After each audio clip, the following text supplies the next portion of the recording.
Everyone. Nice to see you, and particularly you, Director Nesbitt. Thank you for coming back to the Environment and Public Works Committee. We sure appreciate having you here today. The Trump administration's fiscal year FY2027 budget request for the Fish and Wildlife Service reflects a return to an effective and common sense approach, I think, to carrying out the service's mission while expanding access to public lands. I'm particularly appreciative that under your leadership, the service is showcasing over 570 national wildlife refuges by encouraging and expanding access for recreation. As we all know, our hunters and anglers are avid conservationists, and their work supports recreation and tourism opportunities in local communities across the state, especially in my state of West Virginia. I'm sure your home state of Wyoming is the same. A continued strong relationship between state wildlife agencies, the service, and our conservation partners is paramount. This collaboration led to the reintroduction of elk in West Virginia after we lost our elk population in the mid-1800s. So I'm glad to see the service has prioritized state-led conservation efforts under this administration. Strong bipartisan action from Congress has also led to wins for our wildlife and conservation efforts. Last year, the EPW committee passed the America's Conservation Enhancement Reauthorization Act. This law reauthorized important efforts such as the North American Wetlands Conservation Act, the National Fish and Wildlife Foundation Establishment Act, the National Fish Habitat Partnership, and the Chesapeake Bay Program, one I'm particularly interested in. It also authorized funding for the service to address the threats of emerging wildlife diseases, such as chronic wasting disease, protect livestock from predators, and combat invasive species. I look forward to hearing from Director Nesbitt today on the service's efforts to fully implement the ACE Act and other laws passed by the Congress.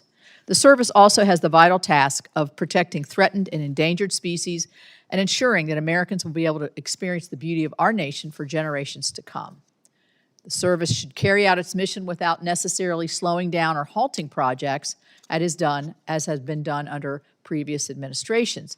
I have long spoken about the issues with the Endangered Species Act and how it is implemented by the service. The experiences of public and private entities within the Section 7 consultation process in West Virginia are prime examples of why ESA reform is so important. Several years ago, my staff began holding monthly calls with the service's staff at the Elkins Field Office because of delays with the consultation processes for critical projects. As a result of these calls, progress has been made, and many of these projects have started moving forward. But now, under your leadership, Director Nesbitt, there are significantly fewer projects facing delays, and that in turn needs to be discussed on these calls. I'm appreciated of all of you and your team has done to facilitate that outcome. Thank you. And we talked about that when we met last week. Under the Trump administration, the service is striving to better balance species protection and conservation with the economic development needs of all communities. This also includes returning the ESA to its intended purpose, the recovery and delisting of species. And this is something I have long supported. To that end, the service is requesting additional funding for priority recovery activities in the agency's FY2027 budget request. I was pleased to see that the service is requesting an increase in funding for energy project reviews, including the development and use of programmatic tools to automate ESA compliance, known as the Information for Planning and Consultation Systems, or IPAC. IPAC has been a game changer in our state for our projects, dramatically cutting down the timeframes for Section 7 consultations.